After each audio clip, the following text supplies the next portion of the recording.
Who else could it be but me, your man, Louie T? Welcome to Lockdown Coverage, week number 10 in the National Football League, NFC North. Family business. These two teams said they ain't did it, then they ain't did it. But if they did, well, that's family business. And this is some of the oldest family business that you will encounter in the entire National Football League. The 196th meeting between the Green Bay Packers and the Chicago Bears. And this is a big win for the Green Bay Packers. It wasn't pretty by any stretch of the imagination. The weather was nasty. It's a sloppy game. But if they're going to tread water, if they're going to stay afloat until Aaron Rodgers is able to come back, if he's able to come back, they're going to have to win games like this. They're going to have to win games in the division. They're going to have to beat somebody in the division they have no business beating. And that's going to require them to beat Minnesota at home with Brett Hundley at quarterback if they're going to stay in the mix. They've got some tough games. But this was one of the ones that if they're going to have any shot of staying relevant in the NFC race without Aaron Rodgers, this was one of the games that you circled on the calendar and said, we got to win this game. No ifs, ands, or buts about it. We got to win this game. And you look at the Packers. Next week, you got Baltimore. Got to win that game at home. You got to win that game at home. If you want to stay relevant without Aaron Rodgers, because the week after that, you got the Steelers. Probably not going to win that game. You may, who knows? But with Brett Hundley, I'm probably not going to win that game. So there are going to be some games on the schedule, a little dicey.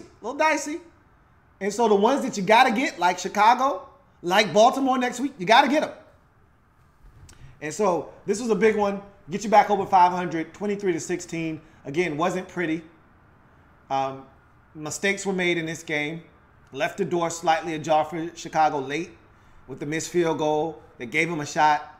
But you did enough on a day that Aaron Jones, your rookie running back that looked like he was trying to put a stranglehold on the position, he injures himself. He may not be back this season. MCL injury. At this point of the season, depending on the severity of it, he may be done for the year.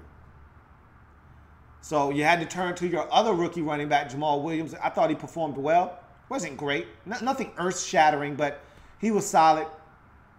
And I thought this was the most even-looking performance from Brett Hundley thus far in his 3 starts as Packers quarterback. I still wasn't overly impressed. I still think he holds on to the football way too long. I still think he scrambles and vacates the pocket with really nothing to do with the football too often. But it is what it is. You know, he was able to get it done. He did the one thing he wasn't able to do the past 2 weeks, and that was minimize the mistakes. He was able to take care of the football. He didn't turn it over. And that allowed this Packers team to have a shot to win the game. Couple that with the ground game and guys around him stepping up, making some plays. Devontae Adams was huge in this game. You get a win. And, again, it wasn't pretty. Any stretch of the imagination. I thought the defense stepped up and finally came to the forefront. And I thought they got some help from the Bears. Mitchell Trubisky, to me, still doesn't look the part of a first-round pick. But, again, there's nothing out there for that man. And this is why I didn't want him to play. It's games like this one here where I'm like, this is exactly why I didn't want him to play. Now, he got his ass whooped. He got sacked like 5, 6, 7 times in this game. He threw it way more than he should have in a rain-filled, rain-soaked, wet, nasty day at Soldier Field. There's no reason for him to throw it 35 times or whatever he threw it, damn near 40. No reason for him to throw it that many times. But he did. And this is one of those, coming-of-age games. And you, as a young quarterback, you need games like this. Inclement weather. You're asked to throw it more times than maybe you should have been asked to throw it. You get your ass handed to you. You get sacked 5, 6, 7 times. Get beat up. It would have been nice for him to make a play down the stretch that maybe tie this game up. Maybe build some confidence with him and the rest of the locker room. But it is what it is. Bottom line is, I thought he held on to the football way too long. There were ample opportunities for him to get rid of the football, get out of the pocket, get out of harm's way. And he's a deer in headlight at times. And again, that's the byproduct of being a rookie.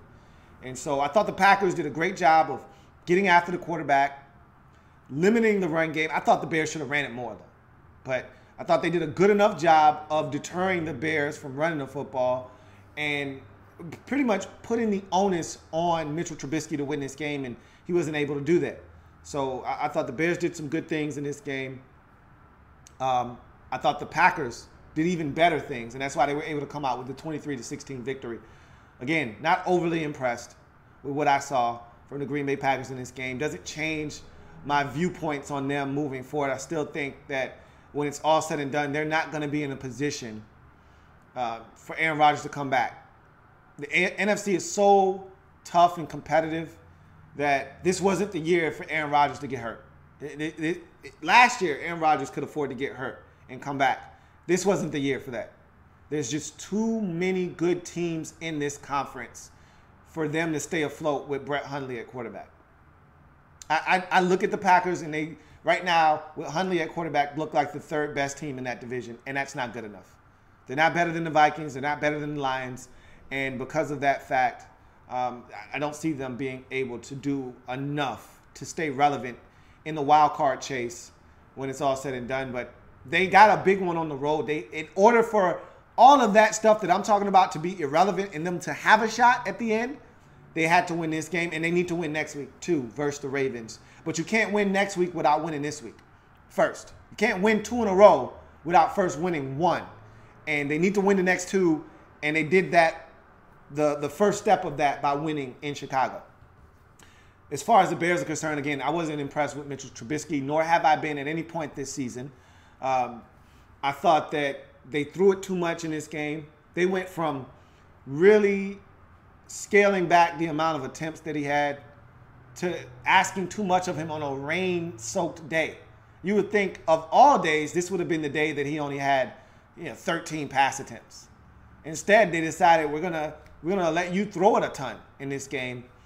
And he wasn't terrible, but he wasn't great. And I thought they could have run it, boy. I thought they could have leaned on that run game that has been so prolific for them this season. And I didn't think they were having that much success with the ground game necessarily, but it wasn't to the point where they should have been deterred away from the run game. And so I would have loved to have seen them run it a little bit more, but in any event, they fell short in this game. Defensively, they needed to apply more pressure on Hundley. I thought that even though they flushed him out of the pocket a couple of times, they did get to him a little bit in this game. I thought that, and the run defense was sound enough for them to make Hundley feel like he had to win the game by himself. I just felt like they didn't do enough to put pressure on him to speed up his process to make him make a mistake. And because of that, and they allowed some things in the return game. I don't want to dismiss what Davis was able to do in the returns game. Davis was able to give them a spark in the returns game, shorten the field for them, and give them some opportunities to score some points, and that they did. So the Packers, to me, basically won 2 out of the 3 phases of the game. And they were able to come away with the victory because I think offensively both teams were a wash to me. I wasn't overly impressed with either one of these offenses led by young quarterbacks. But I thought the Packers defensively were better than the Bears were in this game. They got after Trubisky. They sacked him a ton of times. And special teams, Davis was the difference on that side of the football. And the Packers did enough to win. 23-16, get back over 500 at 5-4 in the season. Bears lose this game, drop to 3-6. And this was a good opportunity for them to climb even closer to 500, even up their record with the Packers. Both of them could have been 4-5 had they found a way to win this game. Instead, they go to 3-6, and the Packers improved to 5-4. And much like the Jets, I'm disappointed in the Bears. This was a golden opportunity coming off of a bye week to find a way to win a game, against an opponent that was vulnerable There was an opportunity here to win, and you let it slip through your fingers. As we get to, and let me just say this about the Bears before we go. This just speaks to the lack of talent that they have. Every week, it's a new guy off the street leading this team in receiving yards. One week, it's Deontay Thompson, who is no longer on your roster. The next week, it's the kid from, you claimed off of waivers from Tennessee, from William and Mary, Trey McBride. And now this week, it's Dontrell Inman, who you claimed off of waivers from the Los Angeles Chargers. Like, that just speaks volumes as to the lack of talent at receiver for this Bears football team. It's sickening what you have at receiver and what you have at the skill positions, for that matter. Sickening, it's disgusting, and it's tough to foster a culture of success on offense when that's what you're doing. You're bringing in new guys every week at receiver and expecting them, and they're going out and balling for you. But this is ridiculous. It's utter ridiculousness. And it's tough on a rookie quarterback to have any continuity with guys that he hasn't practiced with all off season, to just come in and have a rapport with them. It's garbage. But when you have a roster that's that bad on offense like the Bears do, this is what you get week in, week out. Let's get to the comments if there are any. Josh Berman says, we got the Pack next, and they barely beat the Bears. But as much as I want to make me confident, we lost to the Bears, so did Pittsburgh.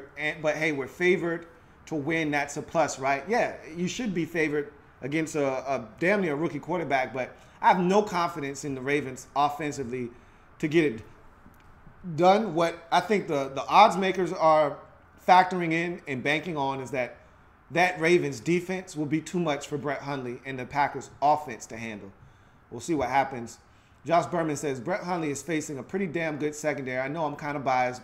This should be a test. I think he could do it, but damn, I hope he doesn't. What do you think? I think that the Ravens have a good shot of going in there and winning. If you're the Packers, you got to win this game.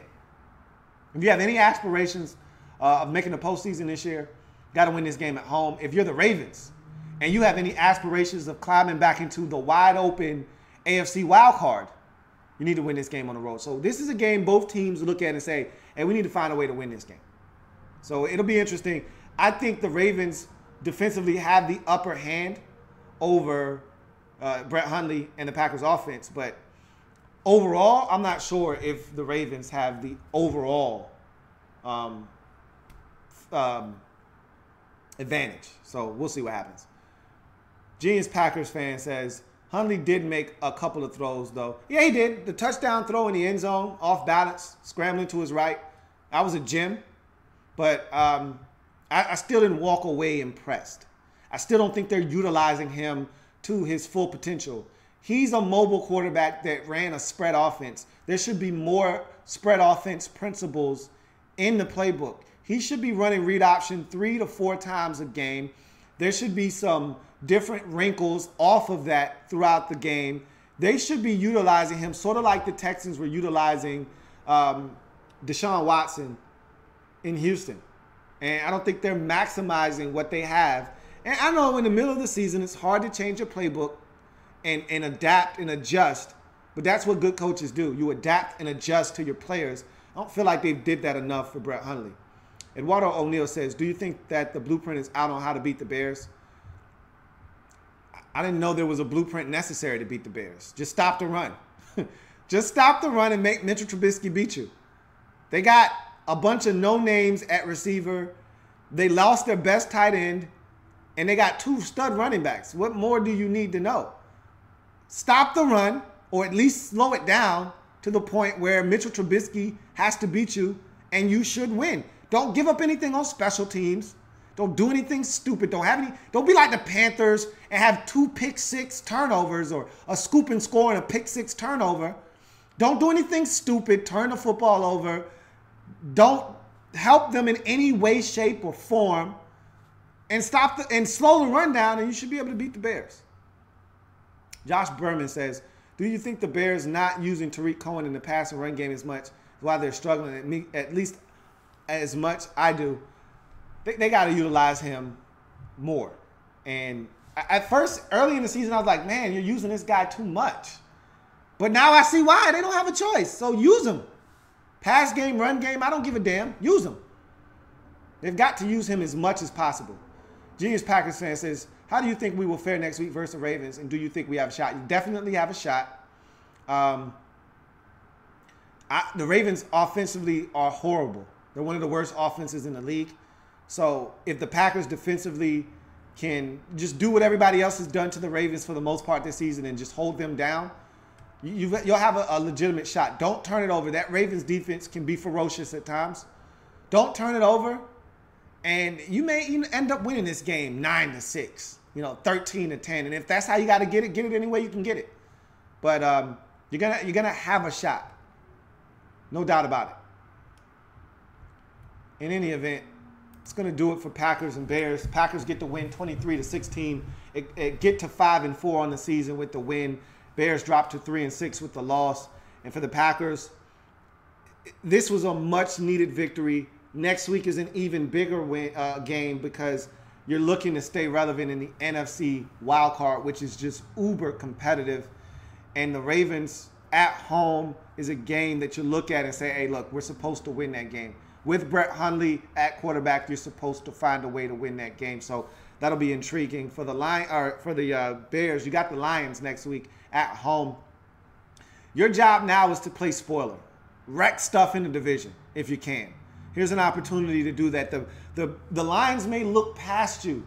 They may be looking at Thanksgiving against Minnesota, which could ultimately loom huge for the division. They may be looking past you. They were looking past the Browns early in the game on Sunday. They fell down 10-0. If you can jump on them early, you may be able to sneak the Detroit Lions. We'll see what happens. But family business is always interesting. We'll see what happens in that game as the Packers get it done and get to 5-4, 23-16 over the Bears. If it happens in the National Football League, whether big or small, we cover it all here on the Louie T Network. Come back and join me as I continue to break down anything and everything in the National Football League. I've got more lockdown coverage coming your way. Titans, Bengals, Giants, Niners, and more coming your way. Texans, Rams. Don't go anywhere. More lockdown coverage coming up next.